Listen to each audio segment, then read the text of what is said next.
좋다고 한 이런 작가님의 작품을 공감해 주셔서 그렇죠. 너무 감사합니다. 보통 이런 일이 없어요. 이런 게 쉽지 않거든요. 네, 그쵸. 이런 게 쉽지 않거든요. 보통 제가 저거 좋다고 하면 제가 그러죠. 저게 왜 좋아?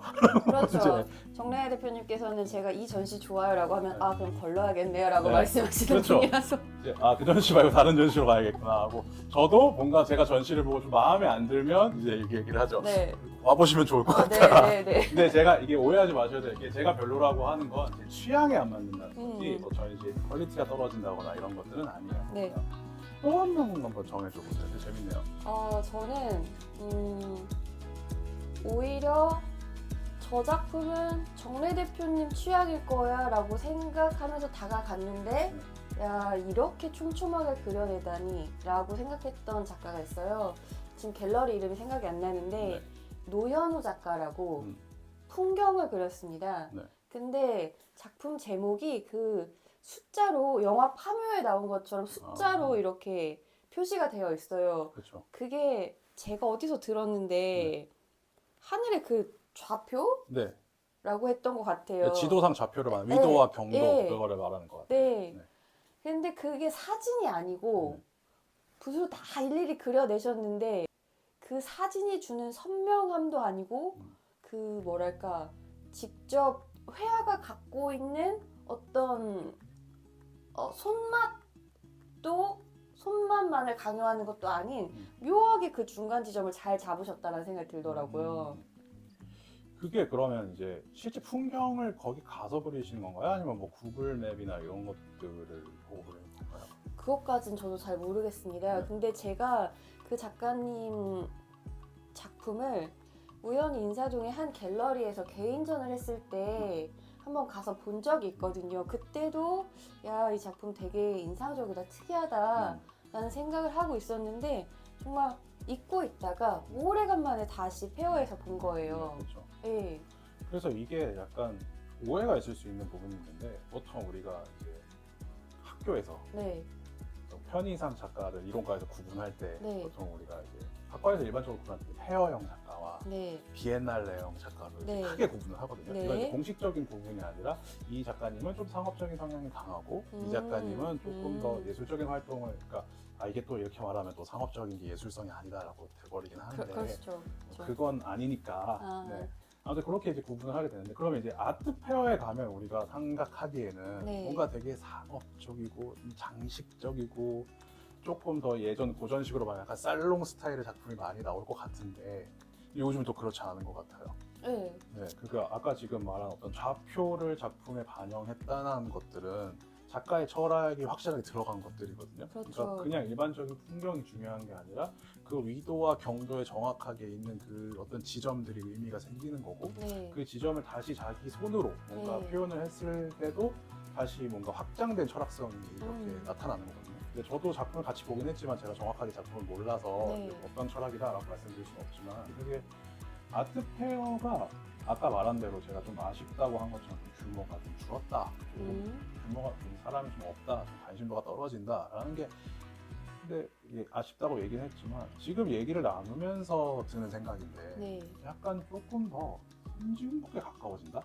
좀 퀄리티가 올라간다? 아. 네, 그러니까 뭐냐면 유럽이나 미국의 컬렉터들은 네. 철학성이 강하거나 네. 진짜 뭐 초현실주의라던가 진짜 그로테스크한 작품도 팔리거든요. 그럼요. 네, 왜냐하면 그럼요. 시장이 또 크기도 하지만 예술적인 부분에서 이런 대중적인 어떤 유행을 하는 그런 관점이 아니라 굉장히 그 협소한 장르에서도 컬렉팅이 발생을 하는데, 한국도 약간 그런 흐름으로 읽을 수 있을까요?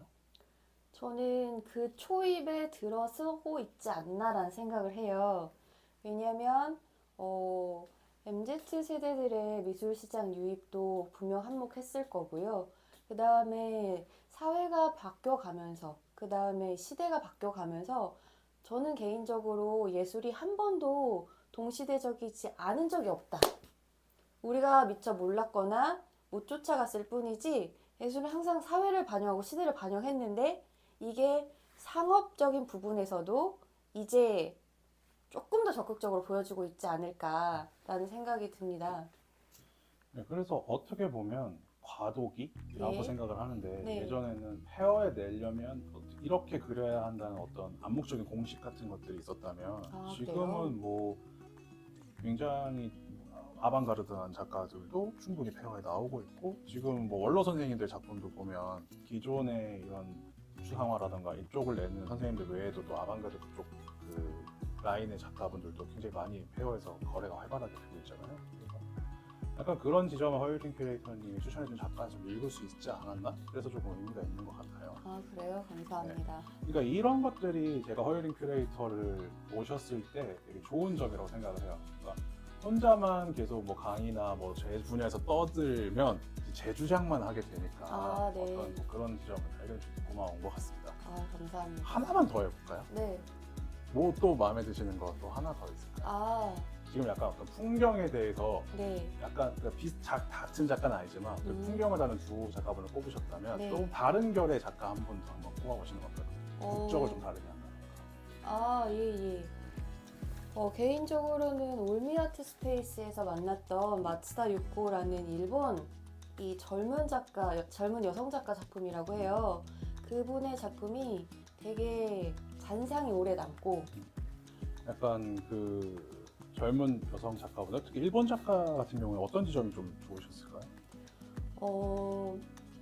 조심스러운 말이긴 하지만, 저 사람 한국 사람이구나, 저 사람 중국 사람이구나, 저 사람 일본 사람이구나 라는 게 그림에 무의식적으로 알 수 있는 이런 뭐라고 할까요? 패턴? 네, 아니면 있죠. 이런 네. 것들이 있어요. 분명 네, 아실 있어요. 거예요. 무슨 네. 말씀 하시는지 아실 거예요. 근데 작품을 딱 보고 저 사람 일본 사람 아닐까라는 생각을 했는데 진짜 일본 작가더라고요. 네, 그렇죠. 그래서 갤러리스트 분께 왜 이런 작업을 하나요? 어떤 상황인가요? 라고 이제 물었는데 뭐 한국에 있는 기타 젊은 작가분들과 상황은 크게 다르잖아요. 미술대학을 졸업했고 본인 스스로 작업을 이어가 보고 싶어서 이것저것 시도를 하는 가운데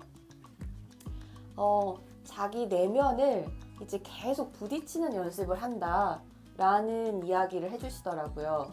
근데 그 부딪힘에 있어서 뭔가를 표현해낸 시각적 결과물이 한국의 젊은 작가분들과는 조금 달라서 뭔가 그 일본의 약간 도깨비상 같은 그런 느낌이 본인의 자화상에 들어가기도 하고 또 일본 그 특유의 색감 있죠. 그런 게 캔버스에 반영이 돼서 눈에 띄었던 것 같아요. 지금 말씀하신 거가 굉장히 의미 있는 것 같아요. 그러니까 어떤 컬렉터의 입장에서 네, 그 의미가 있는 게 뭐냐면 일단 좀 다른 결의 이야기인데 네. 작가 이야기라기보다 아까 말씀한 어떤 국적이 작품에서 드러난다. 네, 근데 그거는 사실은 너무나 명확한 게 우리가 동시대 아니면 어떤 문화권에 살다 보면 그걸 이제 무의식적이든 의식적이든 흡수하게 되잖아요. 그럼요. 그러니까 제가 북한에 살면 북한적인 어떤 패턴을 갖게 될 거고 그쵸. 남한에 살면 남한적인 패턴을 갖게 될 거고 그래서 그것들이 드러나서 그것들을 이제 구분하는 것들은 크게 우리 눈에 이제 보이니까 근데 이 지점에서 우리가 이제 해외 컬렉터 그러니까 해외 작가 작품을 컬렉팅하기 좋아하시는 분들도 있단 말이에요. 네, 그럼요. 네. 그랬을 때 저는 이런 국가적인 색깔, 지역 색깔이 확실하게 드러나는 작가가 좀 유리한 지점이 있다고 봐요. 왜냐하면 같은 일본 작가, 예를 들어서 일본 작가인데 이거는 만약에 미국 작품하고 일본 작품하고 약간 구분이 좀 안 된다. 네. 확실히 이게 예를 들어서 작가가 일본 출신이긴 하지만 미국에 유학을 오래 했거나 네, 아니면 미국적인 팝아트를 그려서 우리가 설명을 해줘야만 아는 일본 작가가 아니라 네, 약간 눈에 봤을 때 약간 이거 일본 느낌인데 일본 색채가 좀 나는데 했을 때 주는 또 장점이 있는 것 같아요. 그 지점을 그 갤러리스트도 잘 파악을 한 것 같고 네, 저도 맞아요. 그 작품 아까 좀 봤지만 저는 약간 그 작품이 되게 그로테스크해 보였거든요. 네, 그러니까 물론 한국의 젊은 작가들 페어나 젊은 작가들 전시를 가도 이게 뭔가 그로테스크한 류의 작가들이 꽤 많이 있어요. 그러니까 요즘 어떻게 보면은 물론 우리도 개인화가 되는 시대에 살긴 했지만 네, 이제 코로나 이후 혹은 이제 그 당시 학교를 다니는 친구들이 개인적인 어떤 내면에 대해서 고민을 많이 했던 시간들이 많아진 것 같아요. 한 3, 4년 네, 사이에. 네, 네. 그러다 보니까 어떤 소통이라기보다 본인의 내면을 더 많이 들여다보고 들여다보면 이 안에는 우리가 또 여러 가지 것들이 있잖아요. 그럼요. 내 안에 네. 수많은 나가 그쵸. 있죠. 저도 이렇게 멀쩡하게 사업하는 것처럼 보이지만 안쪽에 더 음흉한 구석도 있고 어두운 구석들이 있단 말이에요. 근데 보통 사람들은 그걸 숨기죠. 그렇죠. 근데 아까 본 일본 작가는 이제 그걸 드러내더라고요. 음. 본인의 어떤 뭔가 그냥 말하면 어떤 섹슈얼함이라던가 섹슈얼함 속에서 약간 좀 불편한 그로테스크함이라던가 이런 것들이 이렇게 드러나는데 예전에는 이제 그런 것들을 보면 왜 저기까지 갈까 뭐 이렇게도 생각을 했어요 개인적으로는. 근데 네네. 오늘 봤을 때는 지금 말씀하신 좀 솔직하다. 그러니까 아까 말했던 MZ 세대의 컬렉터들이 그런 지점에서 또 좀 매력을 느끼지 않을까. 저는 대표님 하신 말씀이 굉장히 공감되고 이해가 되고 동의합니다. 그리고 한 가지만 더 첨언을 하자면, 물론 거기에 대한 반응이 있어서 작가가 더 용기를 얻고 작업을 하겠지만, 작가가 관객과의 만남에 있어서 되게 영리하게 밀당을 잘했구나라는 생각도 들어요. 네. 왜냐면 솔직하게 모든 것을 다 보여주는 게 머릿속으로는 좋다고 생각을 할지 모르지만 때로는 그게 보는 이로 하여금 폭력이 될 수 맞아요. 있거든요. 근데 그 마츠다 유코라는 일본 작가는 그 지점을 적정한 선에서 딱 멈추면서 그 다음 지점을 궁금하게 하는 힘이 있더라고요. 그러니까 이게 영화로 예를 들면 되게 잔혹한 이야기를 다루고 잔혹한 사건을 다루는데 아름다운 영화들 있잖아요. 아, 그렇게 보셨습니까, 예를 대표님? 들면은 뭐 2차 세계대전을 다루는데 네. 어떤 감독은 완전 뭐 처형 장면이라던가 이런 쪽에 이제 사건을 고발하는 쪽에서 이렇게 하면 다큐식으로. 다큐식으로 다큐나 아니면 그 사건에 초점을 맞추면 네. 사실 전달은 확실하게 되고 그쵸. 어떤 메시지 전달은 확실하지만 영화를 보는 입장에서 좀 무섭기도 하고 그렇죠. 한데 어떤 작가는 미장센을 사용해서 또 네. 이렇게 그 사건 안에 인간의 어떤 그런 것들을 이제 절제를 하면서 다룬단 말이에요. 네. 또 그 영화가 주는 매력도 분명 있겠죠. 그래서 그럼요. 지금 말한 이제 이번 작가분은 약간 아까 지금 말한 밀당, 그러니까 너무 솔직하지도 않고 그 솔직함에 절제를 둬서 어느 정도 이제 타협을 본 거죠. 근데 이 표현이 어떨지 모르겠지만 아무튼 그래서 좀 그로테스크하지만 좀 예뻐 보였다. 네. 이렇게 얘기하다 보니까 좀 잘 맞기도 하네요. 아, 그런가요? 네. 제가 평소에 그냥 말을 잘 안 들었나 봐요. 뭐 보통은 선택하는 거 가지고 저희가 이제 많이 싸우는 편이잖아요. 그러니까 사이가 나쁜 건 아닌데 항상 어떤 것들을 보면 이제 아, 예. 안 맞는다고. 아이고, 부정하진 않겠습니다. 예, 대표님. 그런데 네, 부정하진 지금 않겠습니다, 보니까 대표님. 네. 맞네요. 아, 그런가? 네. 저는 개인적으로 어떤 작품이 좋았냐면 예. 이게 좀 생뚱맞을 수 있는데 저는 아트페어 현장에서 만날 수 있는 고전 작품들을 참 좋아해요. 가령 예를 들면, 예를 들면 아까 봤을 때 만네이 사진 작품이 나왔었거든요. 예. 그러니까 만네이라고 하면 초현실주의의 대표적인 사진 작가란 말이에요. 네. 보통 살바로 달리라던가 뭐 이런 작가들과 이제 결을 같이 하고 같은 시대를 산 네. 쥐샹이라던가 이런 네. 작가들의 작품은 사실 국내 아트페어에서 나올 수 있을까?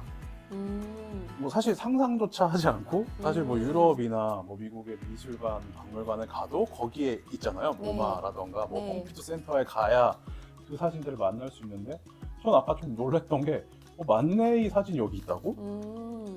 그래서 오히려 그런 것들이 오다 보니까 좀 되게 생경한 느낌이 들었어요. 네. 되게 내가 미술사 강의도 하고 공부도 하면서 많이 보던 유명한 작품들도 물론 사진 작품이니까 가능한 거긴 하지만 그렇게 이제 와 있는 것들을 보면서 아 이런 시장이 되게 다양하구나.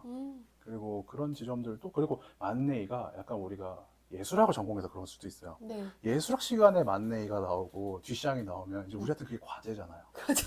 네. 그러니까 허율 큐레이터와 저는 이제 석사 같이 이제 보냈고 이제 같은 전공을 갖고 있기 때문에 사실 이게 솔직히 딱 까놓고 말하면 우리가 다 좋아서 이제 들어가요 학교를. 네. 근데 이제 우리가 좋아하는 작품들이 수업으로 되거나 그 작품이 이제 교수님 입을 통해서 나오게 되면 이제 그게 굉장한 과제가 된단 말이에요. 뭐 그렇죠. 그렇죠. 근데 교수님 보고 계시나요? 예 교수님 죄송합니다. 네. 그런데 그렇게 무겁게 보이지 않는다는 거예요. 그렇죠. 네, 그게 그러니까 현장을 벗어난 만남이니까. 그렇죠, 맞죠. 예, 현장을 그러니까 벗어난 만남이니까. 보통 그 작품들을 보면 저희 같은 전공들은 뭘 떠올려대면 무슨 책에 무슨 철학에 무슨 논문을 쫙쫙쫙쫙 읽고 아, 나 저런 논문 언제 쓰지? 막 이렇게 생각이 나야 되는데 거기서 만나니까 굉장히 디자인이 잘 된 작품으로 보여지는 거예요. 네. 뭔가 되게 깔끔한 디자인된 작품. 음, 약간 그런 것들. 그 다음에 특히 뭐 지금 오늘은 나오지 않을까 모노화 계열의 작품들 있잖아요. 네. 퍼포먼스가 들어간 것들, 그러니까 퍼포먼스 사진 같은 것들도 아트페어에 나오면 디스플레이 힘인 것 같기도 한데 굉장히 디자인이 잘 된. 그러니까 이걸 모르는 사람도 그냥 걸어놓으면 되게 예쁜 흑백 사진처럼 이렇게 보이는 지점들이 있는 것 같아요. 그래서 저는 좀 그런 지점이 좋았어요. 약간 동시대 작가의 작품들도 물론 좋았지만 여기서 이게 나온다고 약간 이런 지점들도 이번 화랑미술제에서 재밌게 본 일인 것 같습니다. 그렇군요. 근데 되게 중요한 지점을 짚어주신 것 같아요.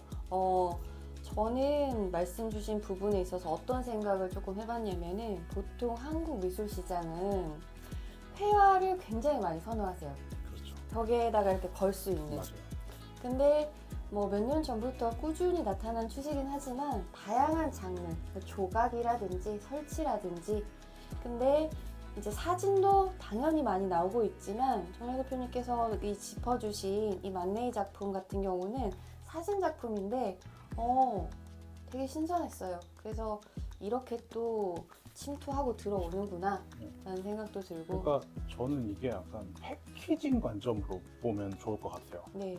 그러니까 엄청 철학적인 작품이나 아니면 우리가 예술 이론 필드에 다루는 굉장히 아방가르드하거나 이런 작품들도 어떻게 포장하냐, 어떻게 재디자인하냐, 디스플레이 하냐에 따라서 어느 지점 이게 만약에 예를 들어서 이게 어떤 국립현대미술관에 가 있을 때랑 네. 또 아트페어에서 액자에 딱 재단돼서 들어갔을 때랑 그 주변 느낌이 굉장히 달라지거든요. 그렇죠. 어디에서 어떤 목적을 가지고 있느냐가 이제 굉장히 중요하죠. 근데 저는 조금 조심스러운 부분이 이제 대표님께서는 표현하기 쉽게 포장이라는 단어를 쓰셨지만 사실 없는 거를 포장해서 그럴듯하게 만들 수는 없는 거고 그렇죠. 여러분 오해 없으셨으면 좋겠는 네. 게 뭐든지 작품 안에 힘이 있는 것들은 어떤 포장을 해도 그 상황에 맞게끔 자기를 보여줄 수 있는 힘이 있다고 저는 생각을 해요. 예. 맞죠. 음. 네. 저도 그 점을 말씀 안 드린 건 아닙니다. 네. 네. 작품은 당연히 힘이 있죠. 근데 네. 이제 약간 상황에 따라서 전 좀 해석의 여지가 달라진다고 봐요. 약간 네네. 그러니까 그 무대에 따라서 어떤 무대에서는 그게 되게 철학적으로 해석되기도 하고 네. 어떤 무대에서는 굉장히 좀 이렇게 말하면 좀 약간 인테리어로서 확실한 또 이렇게 네네네. 예쁜 작품으로 또 해석이 되기도 그럴 수 하고 있죠. 그래서 네. 그것도 제가 알고 있는 약간 작품의 힘이 아닐까라고 음. 생각이 되기도 합니다. 네. 오늘 아트페어 다녀왔는데 레아트와 함께 하신 시간은 어떠셨나요? 저는 재밌었습니다. 왜냐면 이미 정래 대표님께서 도입부의 이야기를 주셨지만 혼자 가서 보고 오는 거는 저의 두 눈밖에 없었는데 오늘 눈이 네 개가 가가지고 네. 같이 보다 보니 뭐 평소에는 관심을 두지 않았던 것도 좀 보게 되고 사고를 좀 달리해서 그렇죠. 이야기도 나눠볼 수 있게 되고 해서 약간 좀 짧지만 되게 알찬 시간이었다. 네, 그래서 뭐 기회가 된다면 자주 불러주세요. 자주 네. 자주 시간이 나셔야 부르죠. 계속 지금도 다른 프로젝트에 계속 들어가시고 계시고 지방 서울 다닐 것 없이 강의도 많으신데 제가 항상 러브콜을 해도 바쁘신데 어떻게 부릅니까? 네, 열심히 와보겠습니다. 예, 네. 그래서 저도 같은 생각입니다. 그러니까 오늘은 허유린 큐레이터님 덕분에 네. 제가 아트페어에서 가지 않는 동선으로 움직였거든요. 아, 그래요? 네. 아, 그러니까 저는 정해져 있어요. 딱 들어가면 팝아트, 아. 그 다음에 약간 일본 애니메이션 계열들의 약간 무라카미 다카시 계열의 작품들, 약간 그런 작품들하고 좀 색이 세거나 좀 이런 그래피티 계열의 작품들을 좋아한단 말이에요. 네. 그러니까 저랑 같이 일하는 작가님들도 약간 그런 네, 작품들이 그렇죠, 많고. 그렇죠, 그렇죠. 그래서 저는 그런 중심들의 작품에서 이것들이 어떻게 자기 색깔을 보여주고 약간 이게 광고로 치면 약간 간판처럼 어떻게 약간 스타성을 딱 보여주는가 이런 것들을 좀 집중했다면 오늘 허유리 큐레이터 덕분에 물론 제가 그걸 안 다니는 건 아니지만 그럼요. 뭔가 거기서도 찾을 수 있구나. 네. 여기서도 내가 현대미술관에서 느꼈던 그 감성을 찾을 수 있구나. 네, 네. 그래서 아트페어가 그냥 이렇게 진짜 페어 장사하는 곳이 아니라 정말 그 미술 작품이 여기도 있는 곳이구나를 좀 새삼스럽게 알게 되는 기회였습니다. 네, 네, 감사합니다. 부탁을 드릴 거니까 네. 기회가 되면 해외가 됐던 네. 국내가 됐던 또 이렇게 다니시면서 네. 여러 가지 관점에서 얘기해 보시면 재밌을 것 같습니다. 알겠습니다. 오늘 이렇게 또 불러주셔서 감사드립니다. 네, 끝으로 카메라 보고 인사 네, 한 번만 네. 해주세요. 네. 어떤 인사를 어떻게 드리면 될까요? 아, 예, 그렇게 말씀하시는군요. 네. 네, 서유린 큐레이터님 모시고 첫 번째 콘텐츠인 아트페어 화랑미술제에 관해서 한번 얘기를 해봤고요. 또 중간중간 서유린 큐레이터 모셔서 또 아트페어 말고 국내 유명 전시라던가 다른 이야기들 중간중간 모셔서 해볼 테니까 저희 콘텐츠 많이 사랑해 주시기 바랍니다. 감사합니다. 감사합니다.